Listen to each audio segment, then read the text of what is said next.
සෙල්යාටම iPhone කියලා පිළිගන්නවා YouTube නාලිකාවට. ඉතින් මේ අටවසේ දුවදරුවන්ට නේද? මම කරන පාඩම් මාලාවේ දැන් අභ්‍යවකාශ වස්තුන් ගැන පාඩම් කීපයක් දැන් කරලා තියෙනවා. හරිද? ඒතකොට දැන් අපිට මේ පාඩම අවසන් කරගන්න දැන් අවසාන කොටසේ ඉන්නේ අපි නේද? ඒකට ඔයගොල්ලෝ මේ channel එක subscribe කරලා නැත්නම් subscribe කරන්න, යාළුවන්ට බලන්න වීඩියෝ share කරන්න, නේද? දන්නේ නැති අයට කියන්න. එතකොට මේ මොන හරි ප්‍රශ්නයක් තියෙනවා නම් කමෙන්ට් කරලා අහන්න පුළුවන්. මගේ contact number එක ඇති. ඒකට කතා කරලා අහන්න පුළුවන්. WhatsApp කරන්න පුළුවන්. ඊමේල් එකට මැසේජ් එකක් දැම්මත් කවන්නේ නැහැ. හරි. එතකොට මේ දැන් අපි කතා කරන්න යද්දි දැන් මේ විශ්වය කියන දේ ගත්තත් එහෙම මේක නේද? දැන් විශ්වය කියන්නේ විශ්ව ගම්මානයක් නේද? දැන් විශ්ව ගම්මානයේ හොඳම උදාහරණ තමයි මේ දැන් අපි අන්තර්ජාලය පාවිච්චි කරනවා මේ වෙද්දි. නේද? දැන් මේ පාඩම් මාලාවනේ YouTube එකේ නරඹනවා කියන්නේ YouTube එකට සම්බන්ධ වෙන අන්තර්ජාලයනේ. අන්තර්ජාලය හරහා ලබා ගන්න සේවාවක් තමයි මේ YouTube එක කියලා කියන්නේ. හරිද? එතකොට මේ වාදේ රෙකෝඩ් කරන්න අපි උදා ගන්නා නේද? එතකොට මේක ලයිව් බලන කට්ටිය අපි යොදා ගන්නවා zoom තාක්ෂණයෙන් පන්ති කරනවා. zoom තාක්ෂණය සම්බන්ධ වෙන්නේ නේද? සැටලයිට් හරහා. ඒ කියන්නේ මේ චන්ද්‍රිකා හරහා ලබා ගන්නා ඡායාරූප වීඩියෝ දර්ශන තමයි නේද? ශබ්ද පටිගත කිරීම මේවා තමයි ලෝකේ පුරා සංසරණය වෙන්නේ. හරිද? ඒක තමයි අපි ඉගෙනගෙන යන්නේ දැන්. හරිද? ඒ කොරෝනා සංගතයෙන් පස්සේනේ මේ දේවල් ආවේ. ඇත්තටම කොරෝනා සංගතය ඇවිල්ලා මේ දේවල් හැදිච්ච එක ඇත්තටම මේ දේවල් හැදිච්ච එක හොඳයි. මොකද මේ මම 8 වසරේ ඉඳි නම් ඇත්තටම මට ෆෝන් එකක් තිබෙත් නැහැ. හරිද? ඒතකොට මේ වගේ තාක්ෂණයක් තිබුණ නැහැ. මේ වගේ දේවල් ඉගෙන ගන්න. ඒතකොට අපි පාසලේ ගුරුවරයෝ ගන්න දේ තේරුම් නැත්නම් එතන ඉහාට ඉගෙන ගන්න විදියක් නැහැ. මොකද උපකාරක පන්ති ගොඩක් නැහැ මේ වගේ. නේද? පන්ති ටිකයි තිබ්බේ. ඒතකොට ඒ පන්ති ඉගෙන ගන්න දෙයක් තමයි. දැන් එහෙම නෙවෙයි. ඔයගොල්ලෝ ක්ලාස් එකට යද්දි තව ක්ලාස් එකක් වුණත් බලන්න පුළුවන්. කිසිම ප්‍රශ්නයක් නැහැ. ඕනම කෙනෙක්ගේ වීඩියෝ හොයන බලන්න පුළුවන්. මේ පාඩමෙන් පොඩි පරිබාහිර කරුණා කිව්වේ අද. එතකොට දැන් අපි ඉස්සර කතා කරන්න යද්දි මේ පාඩමේ අපිට ඉගෙන ගන්න තියෙනවා මේ කරුණු ටික. ඒතර අභ්‍යවකාශ ගවේෂණය. ඒතර අභ්‍යවකාශයේ ගවේෂණය ගන්න. ඒ කියන්නේ අභ්‍යවකාශය පිළිබඳව ඉගෙන ගන්න. අභ්‍යවකාශය පිළිබඳව තොරතුරු හොයන්න. නේද? මිනිස්සු වල කුතුහලයක් තිබ්බා දුර අතීතේ ඉඳන්. හරිද? ඒතකොට දැන් අපි සරලවම ගත්තොත් වායුගෝලය කියන එක දෙය ගත්තොත් වාතය තියෙනවා හරි. නේද? දැන් පෘථිවියේ ඉඳන් පෘථිවිය දැන් මීටර නෙමෙයි කිලෝමීටර්.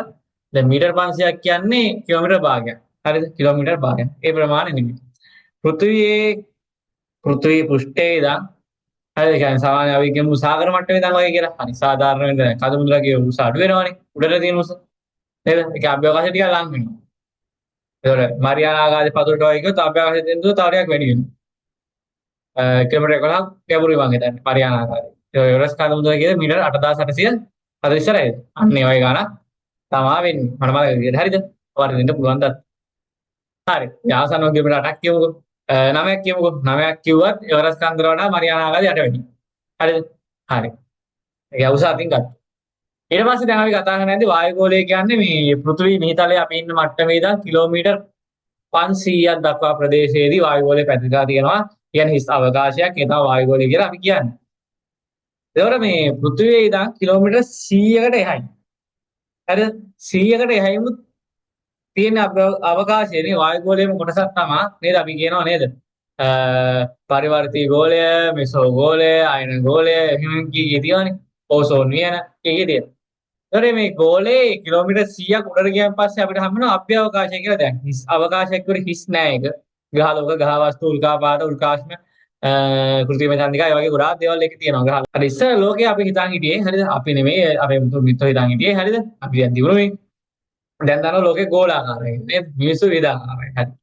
ඉස්සර හිතන් හිටියේ තැටියක් කියලා මේක. හරිද? දැන් රොටි තැටිය වගේ තමයි හිටියේ. හිතවල දැන් හිතව අර සූරු පප්පා කාටුන් එකෙන් බලලා තියෙනවා නේද? දැන් හරි නේද? වෙදපප්පව ලෝකේ ගැට්ටෙන් පල්ලෙහාට දාන විදිය. හරිද? ලෝකේ තැටියක් කියලා හිතන් හිටියේ. හරිද? ඇත්තටම එහෙම නෙමෙයි. නේද? මොකද වෙදපප්පා ආවනේ. තැටියක් නෙමෙයි. තැටිය වෙනවත් එන්නේ නැහැ. හරි. කාටුන් එක බලන්න. හරි. බලන්න දන්නේ නැහැනේ. හරි කාටුන් එක බලන්න. හරි දැන් ඉතින් ඉගෙන කතා කරන යද්දී ඉස්සරහට මේ දැන් අභ්‍යවකාශය කියන්නේ කොහොමද? හරිද? අභ්‍යවකාශය කියන දේ පිළිබඳව ගත්තොත් එimhe අභ්‍යවකාශයේ ගොඩක් දේවල් තියෙනවා. ග්‍රහ වස්තුන් තියෙනවා, තාරකා තියෙනවා, තරවටා දකින්න පුළුවන්. තරවටා කියන්නේ මේ අර තාරකා පොඩ හිතෙන් යා කරනවා පේන විදිය. හරි ඒක ගැන අපි ඉස්සරහට එනවා. හරිද? දැන් මේ අභ්‍යවකාශය කියන හිස් අවකාශයේ ගොඩක් දේවල් තියෙනවා. හරිද? අපිට හිතා ගන්නවත් බැරි දේවල් තියෙනවා. තාම විද්‍යාවෙන් හොයාගන්න නැති දේවල් තියෙනවා. හරිද? ශීරපත මන්දාකිනි නේද? ශීරපත කියන්නේ අපි ඉන්න මන්දාකිනිය නේද? මන්දාකිනි තියෙනවා, කළු කුහර තියෙනවා. ග්‍රහ වස්තුන් තියෙනවා, ග්‍රහ ලෝක තියෙනවා. හරිද? තරු තියෙනවා, උල්කාශ්ම තියෙනවා. හරිද? ඒතර දූවිලි අංශු අනම්මන ගොඩක් දේවල් තියෙනවා මේකේ. ඒතර මේ ඔකට පරිබාහිර දෙයක් කියලා මේ දැන් අර අපි කියනවා මේ විශ්වය තුළ සංසාරේ වෙන කිරණ જાති තියෙනවා. හරිද? දැන් මේ විශ්වය කියන්නේ හරිද ලොකු ප්‍රදේශයක්. ඒක මොන හැඩයේද කියලාවත් කියන්න දන්නේ නැහැ. ඇත්තටම විශ්වය කියන්නේ නිකන් මුහුදක් කියලා අපි හිතුවොත් මුහුද පැත්තේ තියෙන පොඩි දූපතක් වගේ තමයි මේ අපි ඔය ඉන්න ශීලපතේ කියන මන්දාකිණිය ඇවිල්ලා. හරිද? පොඩි තැනක්. හරිද? ඒතකොට විශ්වය කියන්නේ හෙන ලොකුයි. කියන්නේ සෑහෙන ලොකුයි. හරි පාපන්දු පිටියක් මැද තියෙන කඩල ඇටයක් වගේ. දැන් අපි නම් කඩල ඇටේ පෘථිවිය නම් තව ලොකු ප්‍රමාණයක් තියෙනවා අපි අධ්‍යයනය කරලා වන්නේ. ඒතකොට කඩල ඇටේට හිතා ගන්නවත් බෑ ෆුට්බෝල් පිටිය කෙරවල කොහොමද තියෙන්නේ කියලා සමහරවල්. හරිද? ඉතින් ඒ වගේ තමයි මේ සාගරයක් මැද දූපතක් තියෙනවා නම් දූපතට පේන්නේ සිතිජය දක්වා විතරයි. සිතිජෙන් යට සාගරේ තියෙනවා. හැබැයි අපිට පේන්නේ නැහැ. අන්න ඒ වගේ තමයි මේ අභ්‍යවකාශය කියන එකත්. සමහර අභ්‍යවකාශය කියන එක ගෝලාකාර වස්තුවද කොහොමද දන්නේ නැහැ. හරිද? තාම හොයාගෙන නැහැ. හරිද? විශ්වය කෙරවල විවිධාකාර මත තියෙනවා. දැන් මේ විශ්වය කියන දේ ගත්තාම විශ්වය කියන දේ සෑහෙන දේවල් ගොඩක් තියෙනවා. හරිද? දැන් මේ විශ්වය කියන දේ ඇතුලේ හරිද? කියන දේ ඇතුලේ විවිධාකාර කිරණ ಜಾති තියෙනවා. හරිද? ඒතර මේ විශ්වය තුළ සංසරණය වන ශක්තිය වැඩිම කිරණ ಜಾතිය දැන් පුතේ ගණන් නෑ.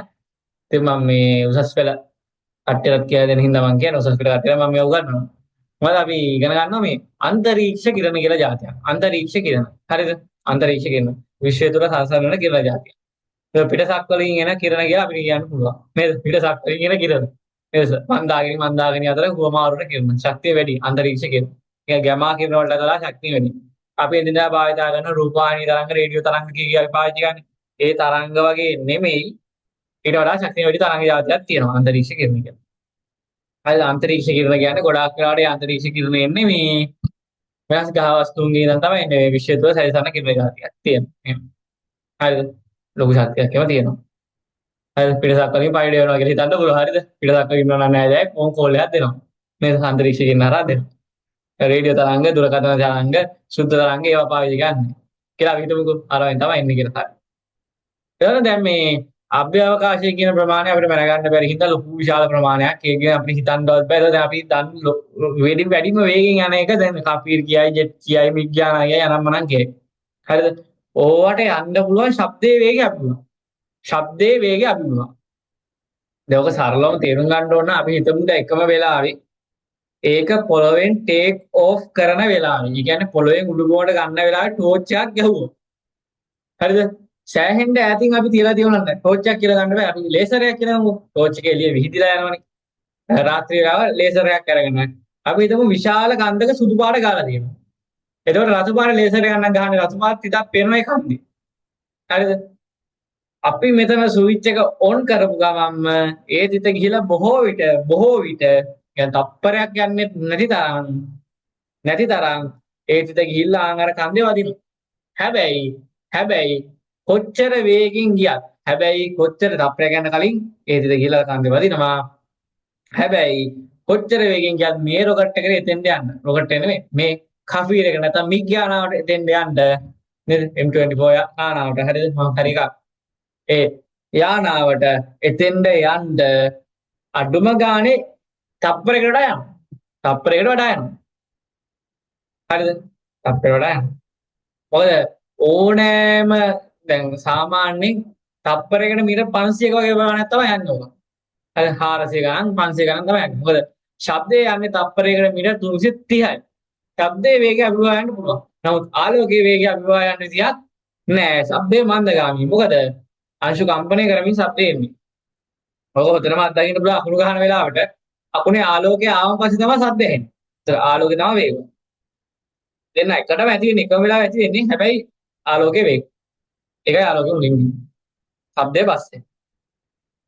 ඒතකොට ඔය කතා කරන්නේ දැන් විශ්වය කියන ලොකු දුරක් මයින්ඩ් මේක කිලෝමීටර්, මීටර, මිලිමීටර, සෙන්ටිමීටර ඔවා පාවිච්චි කරලා දැන් අපි සාමාන්‍ය දුර මයින්ඩ් ගන්න ලොකු මේක තමයි කිලෝමීටර. කිලෝමීටර වගේ මයින්ඩ්වත් බෑ, හැතැම් වලින් මයින්ඩ්වත් බෑ. ඕක මයින්ඩ් හොදම එකකේ විදිහට ගන්න ආලෝක වර්ෂය කියන එක. ඒතර මේ ආලෝකය කියන එක තප්පරයක් තුලදී මීටර් 3 වැඩි කිරීම 10 8 පදයක්. ඒ කියන්නේ කිලෝමීටර් ලක්ෂ 3ක්. ලක්ෂ 3ක් ගමන් කරනවා. කිලෝමීටර් ලක්ෂ 3ක් තප්පරයක් ඇතුළත යනවා. يعني තප්පරයකට යනවා. හරිද? ඒතර ඒක කිලෝමීටර්. ඒතර මේක මීටර වලින් ගත්තොත් 3 වැඩි කිරීම 10 8 වෙනි බලයක් යනවා තප්පරයකට. ආලෝකය අවුරුද්දක් පුරාවටම ගියොත් කොච්චර දුරක් ගෙවාගෙන යනවද අපි ඒකට කියනවා ආලෝක වර්ෂයක්. ආලෝක වර්ෂයක් කියලා. හරිද? එතකොට පෘථිවියේ ඉඳන් සූර්යාට තියෙන දුර ආලෝක වර්ෂ වලින් මනින්නේ. නේද? දැන් පෘථිවියේ ඉඳන් සූර්යාට තියෙන දුර ආලෝක වර්ෂ වලින් මනින්නේ. එතකොට හොඳම දේ කියන්නේ ආලෝකයේ වේගෙන් අපි සූර්යා දෙසට ගියොත් මිනිත්තු 8යි ගානක අපිට යන්න පුළුවන්. ආලෝකයේ වේගෙන් ගියොත්. දැන් ආලෝකයේ වේගෙන් යද්දි තව පරිබාහිර කතා තියෙනවා. හරිද? ආලෝකයේ වේගෙන් යද්දි පරිබාහිර කතා කියනවා. දැන් ඇල්බර්ට් අයින්ස්ටයින් කියනවා මිනිසා කොච්චර දියුණු වුණත් ආලෝකයේ වේගය අවිභවා යන්නේ නැහැ කියලා. හරිද? ඒකට හේතුවක් තියෙනවා. මොකද මේ සමහර සමීකරණ තියෙනවා. සමහර සමීකරණ තියෙනවා ඒක ඔප්පු කරලා තියෙන්නේ ආලෝකයේ වේගයට වඩා අඩු වේගකින් යන අවස්ථාවල විතරයි. මොකද ආලෝකයේ වේගයට ගියොත් මේ සමීකරණය කන පිට ගහනවා. يعني ප්‍රායෝගික උත්තරයක් එන්නේ නැහැ වගේ. ඒතකොට දැන් උසස් පෙළ මට්ටමේද අධ්‍යයනයේ යද්දි ඔයගොල්ලන්ට ඔක තේරෙයි. මොකද තාම පොඩි දරුවෝ ඉන්නේ මේකේ. හරි. ලොකුවට හිතන්න එපා ඒක තමයි. මම මේ පාඩමෙන් අද පොඩ්ඩක් පරිබාහිර කරුණුත් කියලා වැඩිපුරත් කියනවා මේ පාඩමේ. හරිද?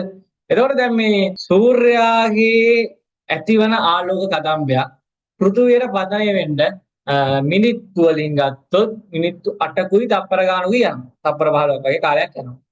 මිනිත්තු 8කුයි තප්පර 15ක්. ඒ කියන්නේ තප්පරයකට කිලෝමීටර් ලක්ෂ 3 ගානේ.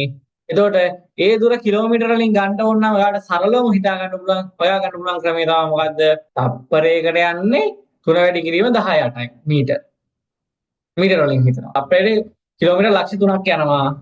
එහෙනම් මිනිත්තු වල තප්පර කරගන්නවා. අර තප්පර 15ත් එකට එකතු කරගන්නවා. ඒකල සම්පූර්ණ ගාණය වැඩි කරාම ඉතින් ගන්න පුළුවන්. කොච්චර කිලෝමීටරද කියන්නේ? විශාල ප්‍රමාණයක්. හරිද? කපීර් එක, ජෙට් එක, මිග් එක එහෙම යන්න බෑ. රොකට් වල යන්න ඕනේ. නේද? රොකට් වල යන්න ඕනේ. ඒ රොකට් එක හදත් ලොකු විදිය තමයි කියනවා. ඉතින් ගෙදර ඉන්න ගමන් නේද? අර බෝතලයකින් රොකට් එකක් හදලා ඔකේ යන්න හරියන්නේ නැහැ. එහෙම යන්න බෑ. එහෙම යන්න බෑ. ඒතකොට මේ අභ්‍යවකාශයේ ගවේෂණය කරන්න නේද? මිනිස්සු එක එක දේවල් කරා. ඉස්සර නම් මොකද මුල්ම කාලේ අර ගල් වැද්දෝ වගේ හිටපු කාලේ ඊතලයක් යන විදිනවා. ආසට විදිනවා. යන්න පුළුවන් වේගෙන් දාන්න. එහෙම ඊට පස්සේ ආස කුරියම. ඔහොම කරගෙන බැලුවා. ආරම්භන. චීන ජාතික තමයි ආස කුරියා කරන්නේ. ඊට පස්සේ කාලයක් ඇති පොඩ්ඩක් මොලේ දිනුනා පස්සේ මොකද හිතන්නේ? සාමාන්‍ය වාතයට වඩා බරෙන් අඩු. ඔයගොල්ලෝ දන්නවා ඇති මේ හීලියම්, හයිඩ්‍රජන් කියන වාතය සාමාන්‍ය වායුගෝලීය වාතයට වඩා බරෙන් අඩුයි. ඒ කියන්නේ මේ වාතයේ පිළිවෙල බැලුම් එකක් ඉක්මනට උඩ යනවා. ඒ වායු පිළිවෙල. ඊට ඒ වගේ බැලුම් එකක් පාවිච්චි කරලා ඒකේ පොඩි බකට් එකක් හදාන ඒක ඉල්ලලා ඉපිරියා. ඊට පස්සේ තාක්ෂණය පොඩ්ඩක් දිනු වෙද්දි මොකද කරේ? ඒ කියන්නේ පොඩ්ඩක් උඩ යන උසානම්මනම් කන්ට්‍රෝල් කර ගන්න පුළුවන් වෙන්න පොඩ්ඩක් වැඩි පහසු වෙන්නත් එක්ක උණුසුම් වායු බැලුන කියලා જાතියක් පටන් ගන්නවා. ඒකේ ගන්න බැලුම් එක ඇතුලේ තියෙන වාතය රත් කර වාතයේ ඝනත්වය අඩු කරනවා. ඝනත්වය අඩු කරාම බැලුම් උඩ යනවා. ඊට ඒ වාතය පොඩ පොඩ සිසිල් වෙන්න දුන්නාම ආය වාතයේ ඝනත්වය වැඩි වෙනවා. එතකොට මොකද වෙන්නේ? ආය බැලුම් එක පොඩ පොඩ පහළට යනවා. තමයි සරලම සිද්ධාන්තය එතන. ඊට පස්සේ ටිකක් දියුණු වෙද්දිම රොකට් කියලා දෙයක් ආවා කරලියට. නේද? ඒතර මේ රොකට් කියන දේ මුලින්ම යවන්න පටන් ගත්තේ රුසියාව ඊට පස්සේ ඇමරිකාව. හරිද? දැන් අර නේද? අල්ලමු ගෙදරට කාර් එකක් ගෙනාවත් අපිට කාර් එකක් ගේන්න ඕනේ. අන්න ඒ වගේ තමයි. හරිද? දැන් රුසියානු ජාතික සියොල්කෝව්ස්කි රුසියානු ජාතික සියොල්කෝව්ස්කි රුසියාව පැත්තෙන් නේද? රුසියාව පැත්තෙන් මේ යවන්න රොකට් එකක් ගන්න මූලිකත්වය ගත්තා. ඇමරිකාව පැත්තෙන් ගත්තොත් එහෙම ගොඩාඩ් කියලා විද්‍යාඥයෙක් තමයි ඒකට මූලික වුනේ. ඒක ජල රොකට්ටුවක් හදා ගන්න විදිය පොතේ දීලා තියෙනවා. ඒ දීලා කියනවා. අපි දෙන්න හදා ගන්න. එමුද වීඩියෝ කොට ගහ ගන්න නැතුව බලන්න. බෝඩේ පේනවාද කියලා හිතනවා. බලන්න මේ කියලා දෙන්නේ. පෘථිවියට ගෝලාකාරව විහිදී ඇති වායු වැස්මන කියනවා වායු ගෝලය කියලා. මේ පෘථිවියට නිකන් රවුමක් වගේ ගෝලයක් වගේ තියෙන්නේ. ඒ තමයි වායු වැස්ම. මේක ත්‍රිමාණ එකක්. හරිද? නෑ රවුමක් වගේ එකක් නෙවෙයි ත්‍රිමාණ එකක්. පොළවේ සිට 500 කිලෝමීටර් ඉහළට වායු ගෝලය විහිදලා තියෙනවා. එහෙත් කිලෝමීටර් 100ක් පමණ ඉහළදී වායු ගෝලය අතිශයින් තුනී. ඒ කියන්නේ වාතය එච්චර නැහැ. වාතය අඩුයි. වාතය වායු ගෝලය. පෘථිවියේ සිට කිලෝමීටර් 100කට ඈතින් පටන් ගන්න අවකාශය කියන්නේ පෘථිවිය දැන් කිලෝමීටර් 100කට එහයින් තියෙන අවකාශයට කියනවා අභ්‍යවකාශය කියලා. අභ්‍යවකාශය කියලා. එතන බලන්න මේ අභ්‍යවකාශය ගැන දන්නේ නැහැ කියලා මේ මෙතන කියලා තියෙනවා. අභ්‍යවකාශය පිළිබඳ මේ විස්තරේම හොයනවා කියලා තියලා තියෙනවා. මේ ටික බලපන් තේරෙනවා. ඊට පස්සේ මුලින්ම ඉහළ වායු ගෝලය වෙත ළඟා වෙන මිනිසාට හැකියි බැලුම් ආධාරයෙන් නේද? බැලුම් ගෝලය තමයි නැගලා ගිහිලා තියෙන්නේ. බලන්න. වාතයට වඩා සහැල්ලු හයිඩ්‍රජන් හීලියම් පිරව් බැලුන අහසේ ඉහළට නැගී. ඔව් වායුවට වඩා බරින් අඩු වෙද්දී යනවා. මෙන්න උණුසුම් වාතයේ පිරව් බැලුනේද ඉහළ යවිය හැකියි. උණුසුම් වායු ප්‍රවාහයෙන් යනවා. ඒ වගේම නේද ඉහළ ආසරයන්ට පාවිච්චි කරා කියලා තියෙනවා. මෙන්න මේ විස්තරේ. හරි. ඒ විස්තරේ හැම තියෙනවා. ඊට පස්සේ රොකට් භාවිතය ගැන කියලා තියෙනවා මේ. වායුගෝලයේ ඉක්මවා වායුගෝලයේ ඉක්මවා අභ්‍යවකාශ දක්වාගේ එකම ක්‍රමය රොකට් භාවිතා කිරීම බව මිනිසා විසින් අවබෝධ කරගනු ලැබී. ඒ මිනිස්සු තේරුම් ගත්තා. ඒක රුසියානු ජාතික සියොල් කෝව්ස්කී. ඒට රුසියානු ජාතික සියොල් කෝව්ස්කීද ඇමරිකානු ජාතික ගෝඩාඩ් ද රොකට් පිළිබඳව පරමයෙන්ම පුරෝගාමී කටයුතු කරපු දෙන්නෙක්. ඒතර මේ ගොඩාඩ් කියන නම ලේසි. සියොල් කෝව්ස්කී කියන එක නම් සියොල් කෝව්ස්කී කියන එක නම් පොඩ්ඩක් අමාරුයි. ඒක මතක තියාගන්න වෙනවා. ඊට පස්සේ කියන මේ ජල රොකට්ටුවක් ගෙදරදී හදා ගන්න නම් ඕනි කරන දේවල් ක්‍රියාකාරකම පොඩ්ඩක් බලන්න ඕන කරන දේවල් මොනවද කියලා. ඊට එකමාර්ග මෙගා බෝතලයක් ගන්නකොට රබර් රැබයක් ගන්නකොට ඒක හොයා ගන්න පුළුවන් නේද? බයිසිකල් ටියුබ් එකකට හරි මේ නේද? පාපන්දු බෝලයකට හරි අර හයි වෙන වෑල් එක කියන්නේ අපි පුරන් පුරවන්න තියෙන එකක් හොයා ගන්නලු. බයිසිකල් පොම්පයක්. ඒ පුරන් ගන්න පොම්පයක් හොයා ගන්නලු වතුරයක් හොයා ගන්නලු. හරි. දැන් මේ හදපෙක්කුත් මේකේ පෙන්නලා තියෙනවා. මේ තියෙනවා මේ හරි රූපයක්. බලන්න රබර් මූඩිය මැදින් සිදුර සාදා ඒ තුළින් ටියුබ් කපාටය සවි කර ගන්නට. ඒ කියන්නේ ටියුබ් එකේ එන මේ හුලං ගන්න වෑල් එක හයි කර ගන්නට. කපාටය කියන්නේ ඒක. මෙගා බෝතලෙන් 3න් 1ක් පමණ ජලය පුරවලා කපාටය සහිත කිරල ඇවේ සවි ගන්නවා. ඒ කියන්නේ කිරල ඇබේකට ගහගත්තට කපාටෙත් එක තියෙන එක හයි ගන්න. රූපේ දැක්කනා ගන්න බෝතලේ නේද අර තියෙන්නේ. පොඩි මේ ස්ටෑන්ඩ් එකක් වගේ මෙතන තියලා තියෙනවා. බයිසිකල් පොම්පයක් මගින් හුලං පුරවන්නලු ඔය වෑල් එකට හයි කරනවා. ඊට පස්සේ බෝතලේ සිදුවන දේ නිරීක්ෂණය කරන්නලු. මොකද්ද වෙන්නේ කියලා බලන්න කියලා කියනවා. සුළං පුරවන්නට එක්තරා අවස්ථාවකදී ඇබේ ගැලවි බෝතලේ රොකට්ටුවක් මෙන් ඉහළ නගින බව නිරීක්ෂණය කරන්නට ඇත. හරිද? දැන් හුලං ගහගෙන යද්දි එක වෙලාවක ඇබෙන් ගැලවෙනවලු. ඇබෙන් ගැලවිලා මොකද වෙන්නේ? බෝතලේ දැන් ඇබේ පල්ලෙහා බෝතලේ විතරක් උඩ යනවා. හුලං වල පිටින් ඉඳලා. මේ ජල රොකට්ටුව තවදුරටත් වැඩි දියුණු කරන්නත් පුළුවන්. ඒකලා ඉහළ නගින උස වැඩි කර ගන්නත් පුළුවන්. මේ මොඩිෆයි කරපු එක උඹ වෙන්නලා තියෙනවා. හරි ඒක වෙනස් කර ගන්න ඕන වෙනස් කර ගන්න ඕන විදිය මේ මෙතන දක්වලා තියෙනවා. ඒක තියෙන ළමයෙක් එහෙම නේද? ශිෂ්‍යෙක් වල එතන ඉන්නේ ශිෂ්‍යයාව. ශිෂ්‍යයෙක් නෙමෙයි ශිෂ්‍යාවක් ඉන්නේ උතන. හරිද? ඔය තියෙන මේ ජල රොකට්ටුවක් එහෙම තියෙනවා මේ පැත්තේ. මේ තියෙන ජල රොකට්ටුව මේ තියෙන ශිෂ්‍යාව ඒ රොකට්ටුව යවන විදිය. දැන් රොකට්ටුවක නේද? දැන් මොරටුවේ තියෙනලු ආදර්ශී ක්ලාබ් මධ්‍යස්ථානයේ ජල රොකට්ටුවක් පිළිබඳව අපිට වැඩිදුර ඉගෙන ගන්නත් පුළුවන්ලු. ඒක ජාතික හා ජාත්‍යන්තර මට්ටමේ ජල රොකට්ටුව යවන එක පිළිබඳව තරගක් තියෙනවා. හරිද? ජාතික තරගක් තියෙනවා. සෙල්ලමක් විදිහට ඉතින් හොඳ සෙල්ලමක්. ද්‍රව ඉන්ධන භාවිතා කළ නේද? ද්‍රවයක් විදිහට ඉන්ධන භාවිතා කළ රොකට්ටුව 1926 දී ගුවන්ගත කරලා දී. සරලම රොකට් එක කියන්නේ නිකන් මූලික අවධිය රොකට් එක ඉන්ධන දහනය කරන කුටීරයක්ද? ඒ කියන්නේ තෙල් දහනය කරන්න එපා. ඉන්ධන කියන ඒවා.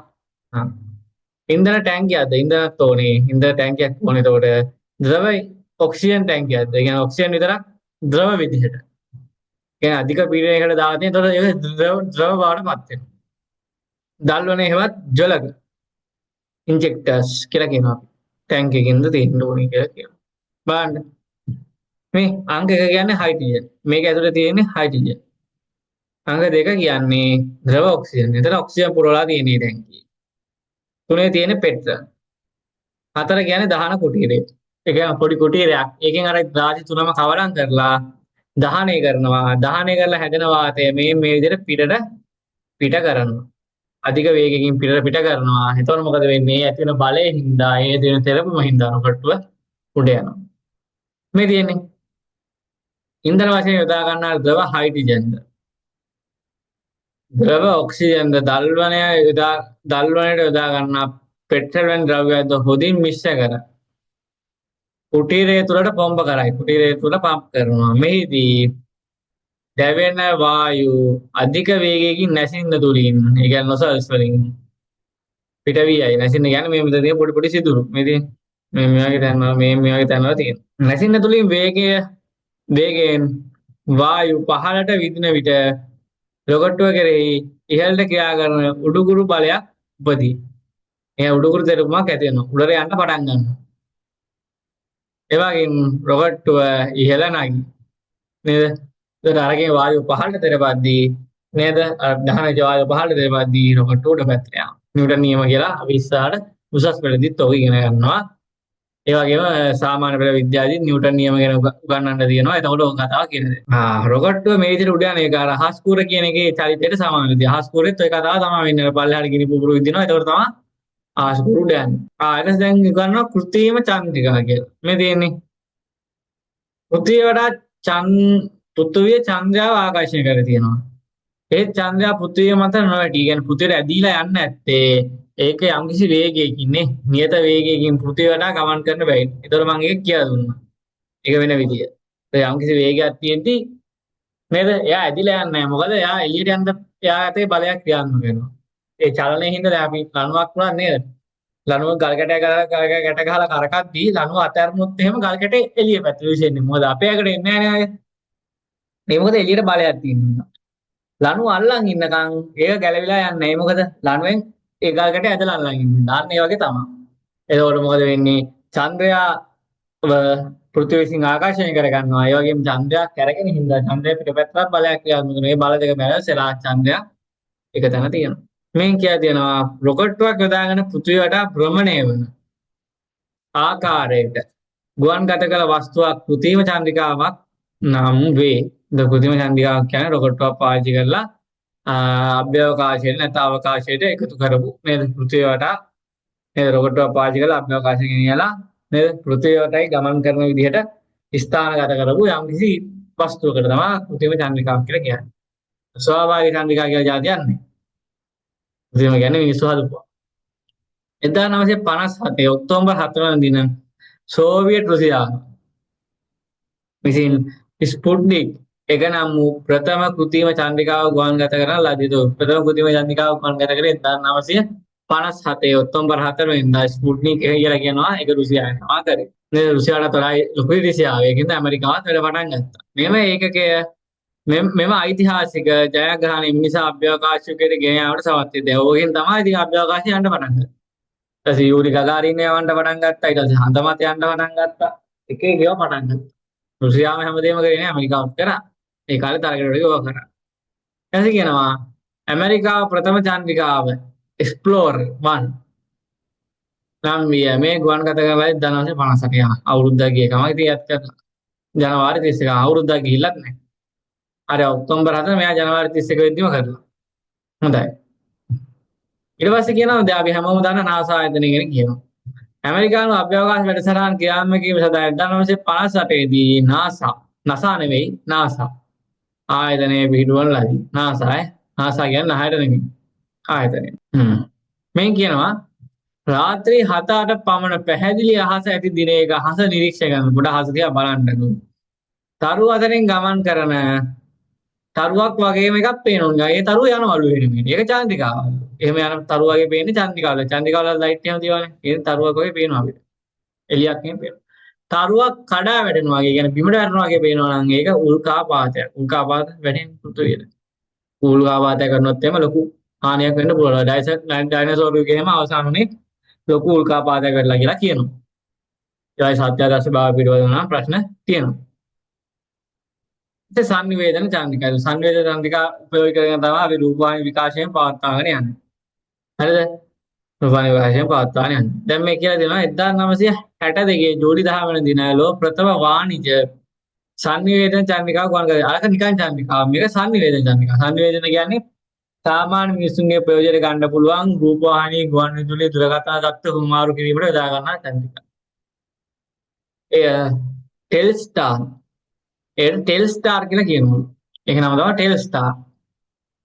අද වෙනට දුරකථන රූපවාහිනී අන්තර්ජාල කියන්නේ ඉන්ටර්නෙට් කියලා කියන්නේ අපි පහසුකම් ලබා දීම සඳහා සංනිවේදන සාධක දහස් ගාණක් කියන්නේ හෙල්ල ගොඩක් දාලා තියනවලු ගුවන්ගත කරලා තියනවලු කක්ෂගත කරලා තියෙනවා. ඒතර මේ අපිට වැදගත් කෙනෙක් ඉන්නවා ශ්‍රී ලාංකීය පුරවැසියෙකු ආතර් සී ක්ලාක් මහතා. ආතර් සී ක්ලාක් කියන්නේ මේ විද්‍යාඥයෙක් නෙමෙයි නිබන්ධන කරුවෙක්. විද්‍යා ප්‍රබන්ධ කරුවෙක්. ඒ කියන්නේ යාළුවා හිතිච්ච දේ එයා සටහන් කරනවා නැත්නම් ඉදිරිපත් කරනවා. හරිද? එයාගේ මතය ඉදිරිපත් කරනවා. ඒක මත තමා අනාගත සොයා ගැනීම වලට මඟ පෑදුනේ. ප්‍රබන්ධ කවිය. ඊළඟ අපූර්ව අදහසනේ ආදර්ශිකා මහතා තමයි චන්ද්‍රිකා තාක්ෂණයේ පුරෝගාමියා වුනේ. එයා කියදේවලු පෘථිවියේ භ්‍රමණය වේගයෙන්ම පෘථිවිය යන වේගයෙන් මේ එක්තරා උසකින් පිහිටි කක්ෂයක පෘථිවිය වටා චන්ද්‍රිකාවක් ගමන් කිරීමට සැලැස්සුවහොත් එය පොළවේ සිට බැලූ විට අහසේ ස්ථාවරව පවතිනසේ පෙනේ කියලා කිව්වා. ඒ කියන්නේ මෙන්න මෙහෙම කතාවක්. දැන් මේක පෘථිවිය නම් පෘථිවිය දැන් ගමු යම් කිසි දුරක් මේ වගේ දුරක්. ඒ දුරින් අපි හිතමු කක්ෂයක් කියන්නේ තව පාරක්නේ. මේ මෙහෙම පාරක් තියෙනවා කියලා හිතමු අපි. ඔය පාරේ මේ වගේ පොඩි චන්ද්‍රිකාවක් ගිහින් තියෙනවා. එතකොට මොකද වෙන්නේ? දැන් අපි හිතමු මේක මෙතන තිබ්බේ කියලා. මේ වගේ උසකින් තියෙන්නේ කියලා කියමු. ඉතින් මේ ලක්ෂයයි මේකයි ගත්තොත් දෙන්නම එකම වේගෙන් යන හින්දා මොකද වෙන්නේ? ඉතින් හැම වෙලාවෙම බැලුවොත් ඉතින් මෙතන ඉඳන් බලන එකනට නේ මේ මෙතන ඉඳන් බලනවා නම් මිනිස්සේ මෙයාට හැම වෙලාවෙම පේන අර චන්ද්‍රිකාව ඉතින් යාගේ ඔළුව උඩ තියෙනවා කියලා තමයි. උදේ බැලුවත් එහෙමයි රෑ බැලුවත් එහෙමයි. මොකද දෙන්නම එකම වේගෙන් යන්නේ. එකම වේගෙන් යන්නේ. ඒකින්ද ඒක එහෙම තමයි පේන්නේ. හරිද? එතකොට ඒ බඳු කියන්නේ ඒ විදිහට චන්ද්‍රිකා වලට කියනවා. කියන්නේ ඒ පොළොවේ යම් තැනක ඉඳන් බලනවා හැම වෙලාවෙම ඒ චන්ද්‍රිකාව දෙන්න අපි ඒකට කියනවා. එම චන්ද්‍රිකාව භූස්ථායි චන්ද්‍රිකාව. කියන්නේ පොළොවත් එක්ක ස්ථාවර චන්ද්‍රිකාවක් කියලා කියනවා. භූස්ථායි කියන්නේ ඒකට. පෘථිවිය වටා එවැනි චන්ද්‍රිකා තුනක් පිටුවාගත මුළු පෘථිවියටම සංවේදන පහසුකම් දෙන්න පුළුවන් කියලා ආදර්ශිකලා කිව්වා. කියන්නේ අවබෝධය තුනක් තිබ්බොත් මුළු පෘථිවියම ආවරණය කරගන්න පුළුවන් කියලා කිව්වා. මේ ගෝලේ පෘථිවි ගෝලේ වටේම ආවරණය කරන්න පුළුවන් කියලා. බලමු මේ කතාව ඇත්තද කියලා. මේ බලන්න. පාට තුනකින් පෙන්ලා තියෙනවා. මේ පැත්තේ එක්කෙනෙක් නේද? ඒතකොට එයාගෙන් ආවරණය වෙනවා. හරිද? දැන් මේ පැත්ත තව එක්කෙනෙක්. එයාගෙමුත් ආවරණය වෙනවා. ඊපස්සේ එහා පැත්ත තව එක්කෙනෙක්. රතු පාට වගේ ගන්න. මෙහා පැත්ත තව එක්කෙනෙක්. එයාගෙමුත් ආවරණය වෙනවා. මේ එක එකනා ආවරණය කරන්නේ තැන් තුනක්. දැන් මෙයා මේ පැත්ත ආවරණය කරනවා. ඒතර මේ කොළ පාට එක්කනා මේ ටික. මේ තියෙන්නේ. ඒතර මේ ඔක්කොගෙම කැපෙන තැනුත් තියෙනවා. හරිද? චන්ද්‍රිකා දෙක තුනකින්ම ආවරණය වෙන තැනුත් තියෙනවා. ගොඩක් වෙලාවට දෙකකින් වගේ එකපාර ආවරණය වෙන තැනක් තමයි සෙට් වෙන්නේ. සමහර තැන් ආවරණය වෙන්නේ එක චන්ද්‍රිකාවකින් විතරයි. කියන්නේ දැන් චන්ද්‍රිකා දෙකකින් ආවරණය වෙන තැනක් ගත්තොත් එහෙම දැන් මම මෙහෙම ඇන්දොත් මේකෙන් මේ තැන් නේම නිල් කොළ මේ පැත්ත රතු කොළ මේ පැත්ත නිල් රතු. ඒතර මේ මැද හරිය ගත්තොත් නිල් රතු කොළ කියලා තුනෙන්ම ආවරණය වෙනවා කියන්නේ. නේද? යාට දත්ත එනවා. මම 1945 දී ආදර්ශිකා මහතා ඉදිරිපත් කළ මෙම අදහස ප්‍රයෝජන ගනිමින් කියන්නේ අදහස භූස්ථාවර චන්ද්‍රිකා භූස්ථාවර කක්ෂවල කියන්නේ පොළොවත් එක්ක ස්ථිරව තියෙන කක්ෂවල සංනිවේදන චන්ද්‍රිකා තියලා තියනවලු. ඒකෙන් දැන් මුළු ලෝකෙටම අන්තර්ජාල පහසුකම් ලබා දෙන හින්දා මුළු ලෝකෙම විශ්ව ගම්මානයක් බවට පත් වෙලා يعني ඉක්මනට තොරතුරු කොමාරු වෙන තැනක් බවට පත් වෙලා තියෙනවා කියන එක. ඊට පස්සේ ඉතින් ওই විස්තරයක් කියන දේවල් එහෙම කියව ගන්න වෙලාව. ඉතින් නිකන් ඉන්නේ කියව ගන්න. ඊට පස්සේ මේ නීල් ආම්ස්ට්‍රෝන් නේද හදමත පාති කිව්වල හොඳ ලස්සන කතාවක්. මේ තියෙන්නේ මේ මිනිසෙකුට එක් කුඩා පියවරකී හේත් මිනිස් සංහදිර යෝධ පිම්ම. ඒ කියන්නේ ඒක මිනිස්සෙගේ කුඩා අඩිසලකුණක්. ඒත් මේක මිනිස්සු ජයගත්ත මුළු විශ්වයම නැත්තම් සද ජයගත්තා කියන එක තමයි අර්ථ දැක්වෙන්නේ කියලා කිව්වා. නේද? ඒතකොට මේ අභ්‍යවකාශගාමී සදේ පිහිටු සීවටන පළකේ. ඒ කියන්නේ හිටවල ආපෙක ඔය තියෙන්නේ. අවුරුද්දත් එක ගහලා හස්සම් කරලා තියෙනවා මේ. දානියක් අස්සම් කරලා තියෙනවා. එක එකව තියෙනවා. ජනාධිපතිත් අස්සම් කරලා තියෙන්නේ. නේද? ඒතකොට එක එක කාලේ කරපුවාගෙන තියෙනවා. මේ බලන්න. රුසියාව විසින් මිනිසුන් රහිත යානයක් චන්ද්‍රයාගේ චන්ද්‍ර පාෂාණ පොළවට ගෙන්වා ගන්නලා තියෙනවා. හදේ ගල් පස් වැලි ඒවා ගෙන්න ගත්තා. ඒකට යවුවේ මිනිස්සු නැති යානාවක්. මොකද මිනිස්සු ඉන්නේ යානාවක් යවනවා කියන්නේ වියදම් වැඩි. මොකද මිනිස්සු ආරක්ෂිතව ගෙන්න ගන්නත් ඕනේ. ඒතකොට එහෙම ආරක්ෂිතව ගෙන්න ගන්න ගියාම ලොකු පිරිවැයක් ලොකු මුදලක් වැය වෙනවා එහෙම. ඊට පස්සේ Voyager Pioneer යන ගවේෂණ යානමගින් බ්‍රහස්පති සෙනසුරු යුරේනස් නෙප්ටියුන් යන ග්‍රහලෝක පිළිබඳව වැදගත් තොරතුරු සොයාගෙන ඇත. මැරිනර් යානා මගින් අගහරු හා බුධ ග්‍රහලෝක පිළිබඳ තොරතුරු සැලස. දැන් මේ වොයේජර් යානය කියලා කියන්නේ දැන් මේ වෙද්දි නම් නේද? මේ ඔය නෙප්චූන් එහෙම පහු කරන මේ අපේ ශීරපතේ නේ අපේ සෞරග්‍රහ මණ්ඩලයෙන් ඉවතට ගිහිලා තියෙන. ඒතකොට දැන් සෞරග්‍රහ මණ්ඩලයෙන් ඉවත මේ විශ්වය ගැන ගවේෂණය කරමින් යනවා වොයේජර් යානය. අවුරුදු 50කටත් අධික කාලයක් දැන් ගත වෙලා තියෙන එක නිෂ්පාදනය දවස් ඉඳන්. ඉතින් තාමත් පෘථිවියට සංඥා එවනවලු. ඉතින් මේ වොයේජර් යානය ගත්තොත් එහෙම මේ වොයේජර් යානයේ තියෙනවා මේ රත්තරන් වලින් නිෂ්පාදනය කරපු සංයුක්ත තැටියක්. ඒ කියන්නේ DVD තැටියක් වගේ තැටියක්. ඒකේ ලෝකයේ තියෙන භාෂා 54කින් සුබ පැතුම්. ඒ කියන්නේ ආයුබෝවන්, හෙලෝ, ඒ වගේ සුබ පැතුම් පිළිගැනීම් සටහන් කරලා තියෙනවා. ඒක කුරුල්ලන්ගේ ශබ්දය, ගංගා දියරි වල ශබ්දය නේද? මිනිසුන්ගේ කටහඬවල්, කුරුල්ලන්ගේ කටහඬවල්, සත්තුන්ගේ කටහඬවල්, වාහන වල ශබ්ද, ඒ වගේ සියලුම දේ පටිගත කරලා ඒ තැටිය අඩංගු කරලා තියෙනවා. ඒක සම්පූර්ණයෙන්ම හදලා තියෙන්නේ කැරට් 24 රත්තරන් වලින්. පිරිසිදු රත්තරන් වලින්. මොකද ඒක රත්තරන් වලින් හදලා තියෙන්නේ රත්තරන් කියන දේ විවිධ කාලගුණික තත්ත්වයට දේ වල නොනැසී පවතින ලෝහයක්. ඒතර ඒකෙන් හැදුවම මේක විනාශ වෙන්නේ නැහැ. තව වලින් හැදුවොත් ඒක තබ නේද? කාලයකදී කොළ පාට ගහනවා. ඔක්සයිඩ් හින්දා. ඉතින් අරක එහෙම වෙන්නේ නැහැ. හරිද? රත්තරන් දිග කාලයක් දිස්නේ තියෙනවා. ඒකේ ඇතුලේ තියෙන දේවල් වෙනස් වෙන්නේ නැහැ. එතකොට ඒකේ තියෙනවා ඒ තැටිය අපිට වාදනය කරන්න ඕන නම් අපි හයිඩ්‍රජන් අණුවේ හයිඩ්‍රජන් කියලා මූලද්‍රව්‍යයක් තියෙනවා. ඒ හයිඩ්‍රජන් අණුවේ භ්‍රමණ සංඛ්‍යාත වේගයට සමාන වේගයකින්. හරිද? භ්‍රමණ සංඛ්‍යාත වේගයට සමාන වේගයකින් ඒක භ්‍රමණය කරොත් අපි කියන්නේ කරකවුවොත් අපිට ඒක ඇතුලේ තියෙන දත්ත වාදනය කරගන්න පුළුවන්. එතකොට අපි යම්කිසි උපකරණයක් හදලා ඒක වාදනය කරගන්න ඕන, ඒකේ තියෙන රූප බලන්න ඕන, තියෙන ශබ්ද අහන්න ඕන නම් අපිට ඒක හදා ගන්න ඕනේ උපදේශුත් ඒ තැටියම රූප සරහන් විදියට නේද කොටලා තියෙනවා. ඒක හදලා තියෙන්නේ විශ්වයේ කවදා හරි කොහොම හරි කිනම් හෝ ජීවීන් කොට්ටාසයකට. ඒක හම්බුනොත් ඔවුන්ට අපි ගැන තොරතුරු දැනගෙන අපිට තොරතුරු එවන්න පුළුවන් වෙන්න අපි ගැන තොරතුරු ඒගොල්ලෝ දැනගන්න තමයි ඒක හදලා තියෙන්නේ මේ විදිහට.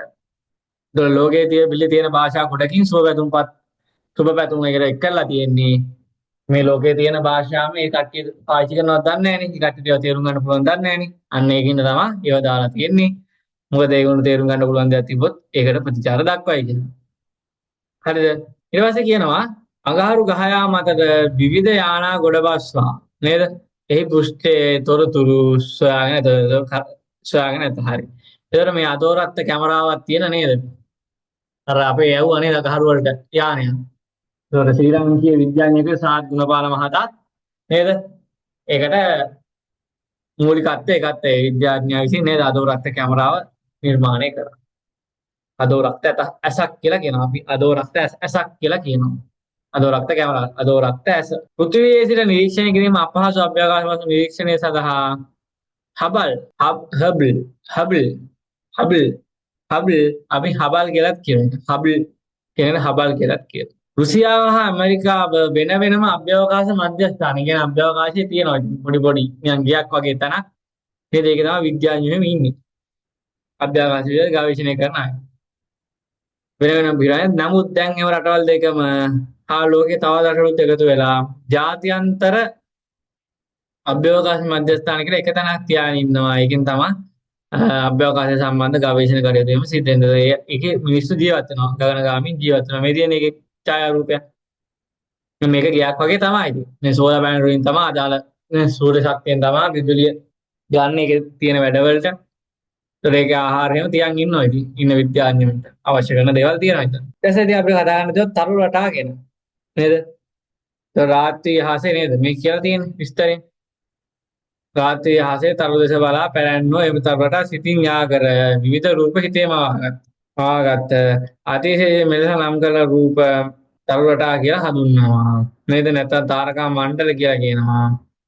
මෙවැනි තාරකා මණ්ඩල, ඒ කියන්නේ වගේ රූප 88ක් තියෙනවලු. හරිද? 88ක් තියෙනවා. ඒතර අපිට දවල් කාලේ නම් දිශාව තෝරා ගන්න පුළුවන්. මොකද ඉර නගින්න නැගිනිරින් ඉර බහින්න බටහිරින්. ඒතර ඉර නගින දිශාවට මූණ නේද? මූණ යොමු වෙන්න හිටගත්තොත් අපේ පිටුපස පැත්තේ තියෙන බස්නාහිර. ඒතර ඉර නගින්න නැගෙනහිර දිශාවෙන්. නගින්න නැගෙනහිර දිශාව අපි පිටිපස්සට හැරිලා ඉන්නේ. එතකොට බස්නාහිර දිශාවට. ඒතර ඉර පැත්තට මුහුණ දාලා ඉද්දී අපි ඉර නගින දිශාවට මුහුණ දාලා ඉද්දී දකුණු අත පැත්තෙන් තියෙන්නේ දකුණු දිශාව, වම් අත පැත්තෙන් තියෙන්නේ උතුරු දිශාව. රාත්‍රී කාලේ ඉඳන් දිශාව හොයාගන්න නම් නේද? තියෙන කොටරක් ගිහින් පාවිච්චි කරන්න පුළුවන් ගස්පරක්. හැබැයි ඒවා තියෙන මොන දිශාවෙන්ද කියලා අපි දවල් කාලේ අතුරුගෙන තියෙන්න ඕනේ. ඒත් ඔය ප්‍රශ්නේ දැන් අපි කාන්තාරයක වගේ යනවා නම් නේද? නැත්තම් මහා සාගරේ ගමන් කරනවා නම් නේද අපිට දිශාව හොයාගන්න මාලිමාවක් අතේ නැත්තම් හොයාගන්න පුළුවන් තරුවට වාගිතේ. නේද? තරුවට වාගිතේ. මේ කියලා තියෙනවා බලන්න රාත්‍රී හාසේ එක් තරුවක් හැර අන් සෑම තරුවක්ම නැගෙනහිර දිශාවේ සිට බටහිර දිශාවට යනවා. නැගෙනහිර ඉඳන් බටහිරට යන්නේ. ඒතර පෘථිවිය ජනනය වෙන්නේ බටහිර ඉඳන් නැගෙනහිරට. බටහිර පැත්තේ ඉඳන් නැගෙනහිර පැත්තට පෘථිවිය හැරෙනවා. එතකොට නැගෙනහිර පැත්තේ ඉඳන් බටහිර පැත්තට තරු ටික යනවා වගේ තමයි අපිට පේන්නේ. ඒ විදිහට පිහිටීම වෙනස් වෙන්නේ නැතුව එකම තැන තියෙනවා වගේ පේන එක තමයි. ඒකට අපි කියනවා ද්‍රව තාරකාව. ද්‍රව තාරකාව කියනවා.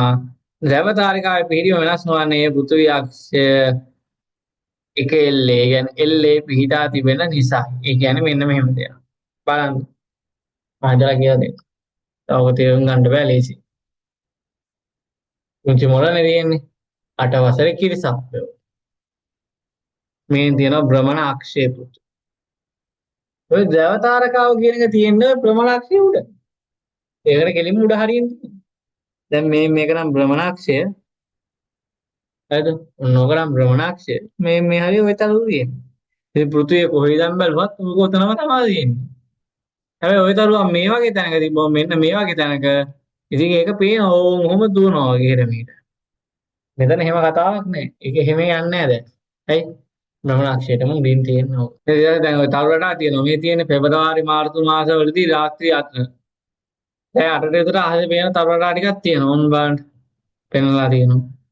මිතුන කියලා ඉන්නවලු, උෂභ කියලා ඉන්නවලු, හත් දින්නක් තරු ටික තියනවලු, ඔරායන් ඉන්නවලු. නේද? කැනෝපස් කියලා තරුවක් තියෙනවලු. මහා බල්ලා ඉන්නවලු, මහා බල්ලාගේ සීරියස් කියලා තරුවක් තියෙනවලු. ඔරායන් හැවත් දඩයක්කාරයා තරු රටාව ඉතා ප්‍රසිද්ධ තරු රටාවකි. මෙහි දඩයක්කාරයා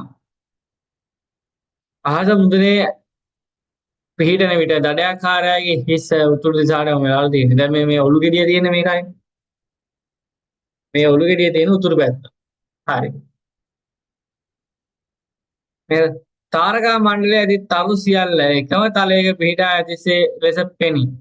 ඒ මේවා තියෙන දුර ප්‍රමාණ අතිශයින්ම වෙනස්. ඒ කියන්නේ එකිනෙකට වෙනස්. තරු අතර දුර මයින් ඒකගේ ආලෝක වර්ෂ මහ ආලෝක වර්ෂ පැහැදිලි කරන ආලෝකයේ තප්පරයකදී කිලෝමීටර් 3 ලක්ෂයක දුරක් ගමන් කරයි. ආලෝකයේ වර්ෂයකදී ගමන් කරන දුර කියන්නේ අවුරුද්දකට යන දුර ආලෝක වර්ෂයක් කියලා කියනවා. ආලෝක වර්ෂයක් කියලා කියනවා. හරිද? ඔරායන් තරු රටාවේ එක එක තරු වල පිළිද. ඔරායන් තරු රටාව දැන් මේ ඉස්සරහින් බැලුවම පේන විදිය දියනවා. බලන්න. මේ තියෙන්නේ ඉස්සරහා පේනවා අංක එක කියන්නේ. මේ තියෙන්නේ සයිඩ් එකෙන් පේනවා. හරිද? මේ ඉස්සරහින් බැලුවම මේ තරු ඔක්කොම එකම තැන වගේ මේ තරු ඔක්කොම එකම තැන වගේ පේන්නේ. නමුත් ඒවා දැන් ඉස්සරහින් බැලුවම මෙහෙම තිත් තුනක් පේනවා නම් ඒ තිත් තුන අපි පැත්තෙන් බැලුවොත් සමහරට එක තිතක් මෙතන තියෙන්න පුළුවන්. තව තිතක් තව ඈතින් තියෙන්න පුළුවන්. අනිත් තිත සාමාන්‍යයෙන් මැද හරියෙන් තියෙන්න පුළුවන්. නැත්නම් තවත් පිටිපස්සෙන් දෙන. අන්න ඒ වගේ දෙයක්. ඉතින් මේ තරු පෙන්නන්නේ තරු වල විවිධ අකුරු දියද. ඒතකොට ඒ තරු එක එක ඈතින් තියෙන්නේ. හැබැයි අපිට එකම තලයක තියෙනවා වගේ පේනවා ඉස්සරහින් බැලුවහම. ඉස්සරහින් බැලුවහම. උග හරියට නිකන් මෙහෙම වගේ. චිත්‍රයක් අරගෙන නේද? චිත්‍රයක් අරගෙන ඒ චිත්‍රයට උඩින් අපිට පුළුවන් නේද? එක එක දුරවල් වලින් රූප ටිකක් තියන්න. චිත්‍ර බිත්තියට අලවලා ඒ බිත්තිය ඉස්සරහින් මේසයක් තියලා මේ මේස තලයේ උඩ අපිට රූප ටිකක් තියන්න පුළුවන්. එක එක දුරවල් වල. හැබැයි අපිට ඉස්සරහින් බැලුවහම පේන්නේ ඒ රූප ඔක්කොම බිත්තිය අලවලා වගේ. ඒත් අපිට සයිඩ් එකෙන් බැලුවහම පේනවා බිත්තිය තියෙන වෙනම තැනක එක රූපයක් තියෙන තවත් තැනක අනිත් රූපේ තියෙන තවත් තැනක. දැන් තොරණක් බලන්න. දැන් අපි වෙසක් දවස්වල තොරණ බලන්න යනවා. දැන් තොරණක් ඉස්සරහින් බලවුම් පේන්නේ එකටම හදපු එකක් වගේ. එකම ෆ්‍රේම් එකේ තියෙනවා වගේ. ඒත් සයිඩ් එකෙන් බලද්දි පේනවා ඒක නිකන් මෙන්න මේ විදියයි. බලන්න. මේ තොරණ කියන දේ ඉස්සරහින් දැන් මෙහෙම දෙයක් තියෙනවා. දැන් තොරණ කියන දේ අපි තුන් මෙන්න මෙහෙම තියෙන්නේ කියලා. මොහොම හැඩයක් තියෙන එකක් කියමු. මෙහෙම තොරණ පේනවා නම් ඉස්සරහින් බැලුවම ඕක ඇත්තටම සයිඩ් එකෙන් බැලුවොත් පේන්නේ මෙහෙම එක කොටුවක් තියෙනවා.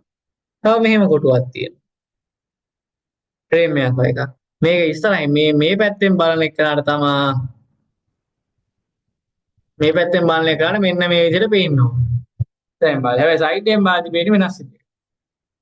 අන්න ඒ කතාව තමයි කියලා දෙන්නේ මේ කරු එක එක තැන්වල පිහිටනවා කියලා. අන්න ඒ දේ තේරුම් ගන්න ඕනේ. වැදගත්ම දේ ඒක තේරුම් ගන්න ඕනේ ඒක සිදුවෙන ආකාරය. මොකද ඒක තේරුම් ගත්තේ නැත්නම් එකම බොරු පොත් පුරන එක කිසිම තේරුමක් මේ තියෙන්නේ. ඔරායන් තරු රටාවේ පමණක් නොව අනෙක් තරු රටාවල අඩංගු තාරකා, ඒ කියන්නේ තරු අහසේ එකම මට්ටම, ඒ කියන්නේ එකම ගානින් පිටලා නැහැ. එක එක තැන්වල තියෙන්නේ. බලන්න. ඔරායන් තරු රටාව අසලම මහ බල්ලා තරු රටාව දක්නට ලැබේ. මහ බල්ලා කියලා තරු රටාවක් තියෙනවා. රාත්‍රී අහසේ දීප්තිමත් තරු වන සීරියස් කියලා තරුවක් තියෙවලු. ඒ සීරියස් රටාව තියෙන්නේ මේ මහ බල්ලා කියන තරු රටාවෙලු. මේ තියෙන සීරියස් කියලා කිව්වේ. ඊට පස්සේ මේ ඔරායන් තරු රටාව විතර ඊසාන දිගින් ඊසාන දෙසට යමු. ඇස් දාලා බැලුවොත් එහෙම අපි දන්නවා නිවුස් සොයුරෝ. කියන්නේ නිවුස් සහෝදරයෝ දෙන්නේ නිරූපණය කරන මිතුන. මිතුන කියන්නේ රාශියකුත් තියෙනවා. ලග්න මිතුන ලග්න එකක් තියෙනවා. ඒ තරු රටාව දිහා බලලා තමයි ලග්න එහෙම තියලා තියෙන්නේ. මිතුන කියලා තියෙනවා තරු රටාව. එහෙගේ දීප්තිමත්ම තරුවට කියනවා පොලක්ස්. පොලක්ස්. දීප්තිමත්ම තරුවට කියනවා පොලක්ස් කියලා. ඒ පොලක්ස් කියන තරුව මේකේ පෙන්ලා තියෙනවා. මේ තියෙන තරුවක් වගේ තියෙන ඕන් උතන. හරි. එසේ හත් දිනක් තරු තියෙන කාත් එක්ක උෂබත් එක්ක. මේ තියෙන වයව පැත්තේ තියනවලු මොකද්ද? උෂබ තරු රටාව දාගෙන උෂබයාගේ ඇස රතු පාට තරුවකින් ලකුණු වෙලා තියවලු. හරකගේ ඇහැලු රතු පාටින් තියෙන. ලකුණු වියට මේ ඇල්ඩෙබරන් කියලා කියනවලු ඒ රතු පාට තරුවට. උෂබය ආසන්නයේම කියන්නේ හරක ආසන්නයේම හත් දිනක් තරුව තියෙනවා.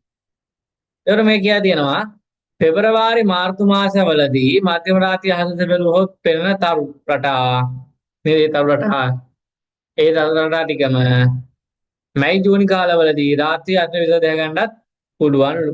ඉතින් එක මේකේ තමයි ඉතින් යන්නේ කොච්චර. හරි. ඊට පස්සේ තව තරු රටා ටිකක් දිහා තියෙනවා මේ කුඩා වලසා මහා වලසා පොඩි වෙනසයි තියෙන්නේ. මහා වලසගේ නැට්ට පොඩ්ඩක් එහෙට මෙන්න පැනලා. කුඩා වලසගේ කෙලින් නැට්ටක් තියෙනවා. එඩේරා කියලා එකෙක් ඉන්නවා. නේද? සිංහෙක් කියලා ඉන්නවලු. ඇල්ෆා සෙන්චුරියක් තියවලු දකුණු කුරුසිය තියනවලු. මොකද තරු රටා ටිකක් තියෙනවා. සිංහයා කියන්නේ ඉතින් ලේසිනේ. ත්‍රිකෝණයක් වගේ එකක් තියෙනවා. ඒකේ අණ්ඩක් දික් වෙලා තියෙනවා. තව නිකන් කේක් එකක් වගේ එකක් තියෙනවා. හරි. මේ තියෙන්නේ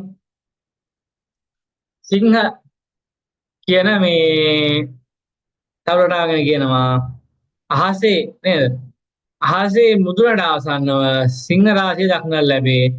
මෙම රාශිය ඇති දීප්තිමත් තරුවට කියනවලු රෙගියුලස් කියලා කියනවලු. දැන් මේ නිකන් මේ අර කේශ වලින් වැහෙන හරිය තියෙන ආන් ඒ හරිය තියෙන නිකන් තරුවක් ඒකට කියනවලු රෙගියුලස් කියලා. ඊට පස්සේ කියනවා කියන්නේ ඒ කාලේදීම උතුරු පැත්තේ අහසේ අංශක 45 පමණ උඩට වෙන්න අංශක 45 විතර පොඩ්ඩක් කොනක් ගියාම තියලු මහා වලසා කියලා තව රටාවක් දක්න ලැබේ. රාත්‍රී කාලයේදී උතුරු දිශාව සොයා ගැනීමට මේක ආධාර වෙනවලු. ඒතර මේ තව රටාවට මොකද තව කට්ටිය කියනවලු සප්ත ඍෂිවරුන්. ඒ කියන්නේ ඍෂිවරුන් 7 දෙනා හා නගුල කියලා කියනවලු. ඍෂිවරු 7 දෙනායි නගුලයි කියලා කියන්නේ කාටද? මහා වලසට. ගා වලස නෙමෙයි. එසේ තවත් කියනවා විස්තරේ. මේ තියෙන්නේ උතුරු අහසේ මහා වලසා තරු රටාවට පහළින් කුඩා වලසා තරු රටාව. නේද? පොඩි වලහකුත් තියෙනවා. දක්නට ලැබේ. එහි වලසාගේ අග්‍රයේ කෙළවර පොලාරිස් එවත් ද්‍රව තාරකාව. අර පෘථිවි අක්ෂයත් එක්ක තියෙන්නේ. ඒ තාරකාව. පීඩායත ශ්‍රී ලංකාවේදී මේ තාරකාව සිතිජේ දාසංග පීඩාය. කියන්නේ ශ්‍රී ලංකාවේ තැනක ඉඳන් බලද්දී අර සිතිජේ කියන්නේ අහසේ පොළවේ ගෑනවා වගේ වෙන ඒ වගේ තැනක ඕක තියෙන්නේ. ඒතර කදුබුදුන් එහෙම තියෙන තැනදී ඕක බලා ගන්න අමාරුයි. ඒක මුහුදු වෙරළටවත් යන්න ඕන බලා ගන්න. මුහුදු වෙරළට නැත්තම් ලොකු තැනිතලාවල නැත්තම් හන්දම් මුහුදු ගියොත් තමයි ඕක බලා ගන්න පුළුවන් වෙන්නේ. ඊට පස්සේ තියෙනවා දකුණු කුරුසය ගැන ඉගෙන ගන්න. ඒ කාලේදීම දකුණු අහසේ නේද පහළ කුරුසයේ හැඩයකට දකුණු කුරුසයේ පේනවලු. දකුණු කුරුසයේ රටාව පේනවලු. සදර්න් ක්‍රොස් කියලා කියනවා දකුණු කුරුසයට. දකුණු කුරුසයට වම් පැත්තෙන් නේද? හොඳ එළිය තියෙන තරු දෙකක් තියෙනවලු. ඒ ළඟ ළඟලු තියෙන්නේ.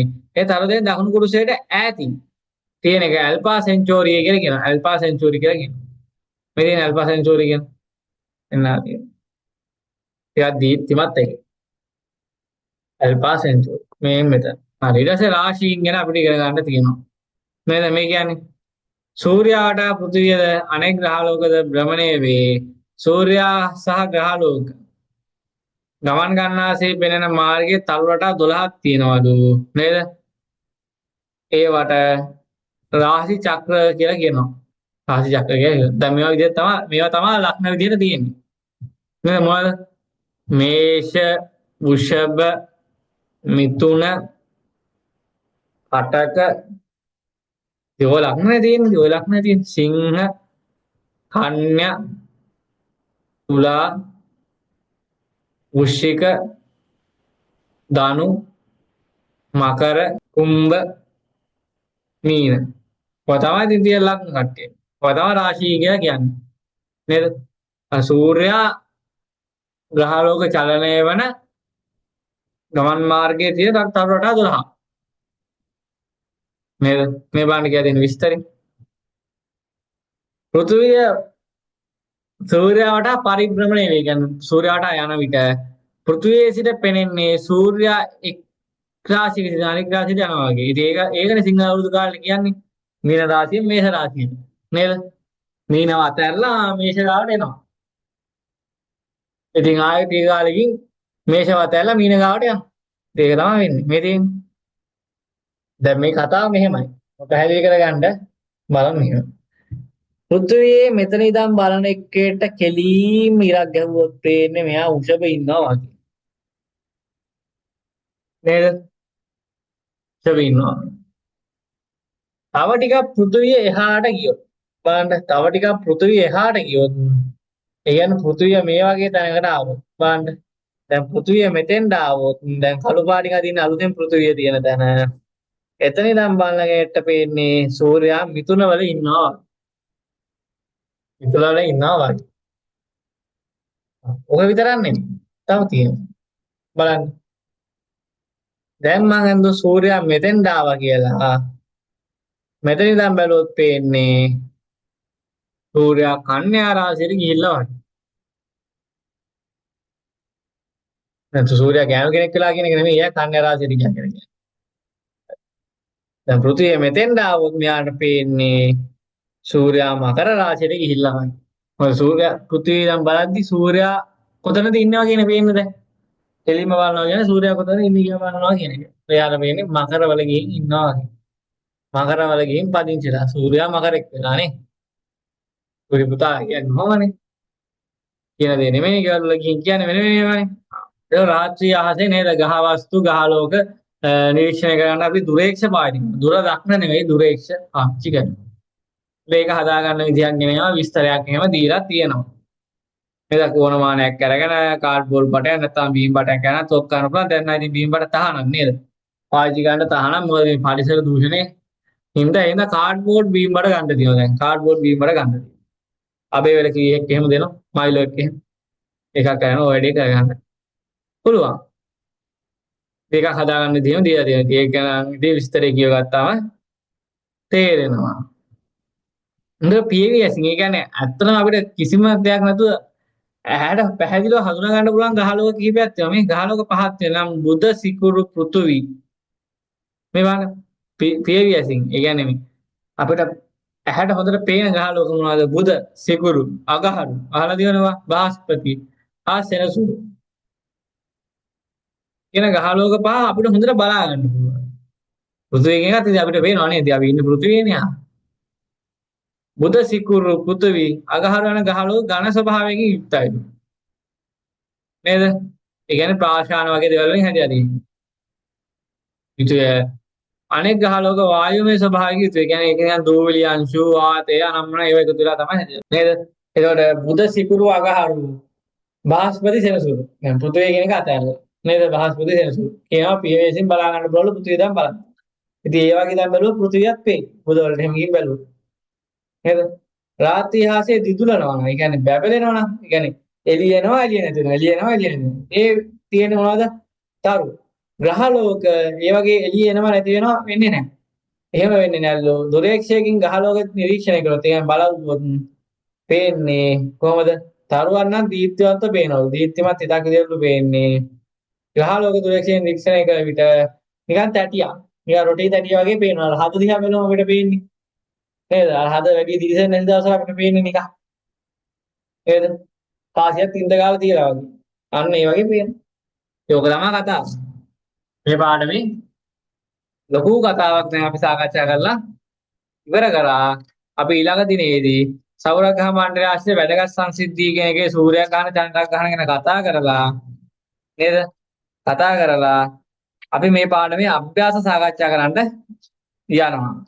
අභ්‍යාසය සාකච්ඡා කිරීම සමග මේ පාඩමත් අවසන් වෙනවා.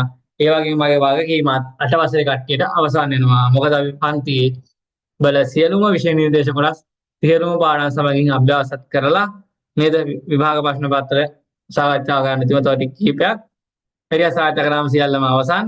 ඒතර හොඳ වාරි භාගයට මුහුණ දීලා හැමෝටම හොඳ ලකුණක් ගන්න පුළුවන්. ඉෂ්ට ජයග්‍රහණ ලබා ගන්නට පුළුවන්. එහෙම වෙන්න කියලා මම ප්‍රාර්ථනා කරනවා. මගේ YouTube නාලිකාව බලලා මේ භාගය යන අයටත් හොඳට ලියලා හොඳ ලකුණක් ගන්න පුළුවන් වෙන්න කියලා ප්‍රාර්ථනා කරනවා. එතකොට මේ වීඩියෝ එක නේද? හොඳ නම් ලයික් එකක් දාන්න, හොඳ කමෙන්ට් එකක් තියනවා නම් කමෙන්ට් එක දාන්න. ඔයගොල්ලෝ අදහස් යෝජනා චෝදනා ඔය හැමදේම දාන්න නේද? ඉතින් යාළුවන්ට බලන්න මේ වීඩියෝ ෂෙයා කරන්න, සබ්ස්ක්‍රයිබ් කරන්න නේද? වීඩියෝ බලනකොට සමහර අය සබ්ස්ක්‍රයිබ් කරන්නේ නැහැ. ඒතකොට ඉතින් අලුත් වීඩියෝ එකක් දැම්මොත් ඒ වීඩියෝ එක දැම්ම කියලා ඔයාලා දැනගන්න විදියකුත් නෑ. සබ්ස්ක්‍රයිබ් කරලා නොටිෆිකේෂන් ඔන් කරලා තියාගත්තොත් අලුතෙන් වීඩියෝ එකක් දැම්මම නේද? ඔයාලා ඉක්මනටම දැනගන්න පුළුවන්. ඔයා කීය වසරේ හිටියත් ඔයාලා වැදගත් වෙන වීඩියෝ මේකට වැටෙනවා.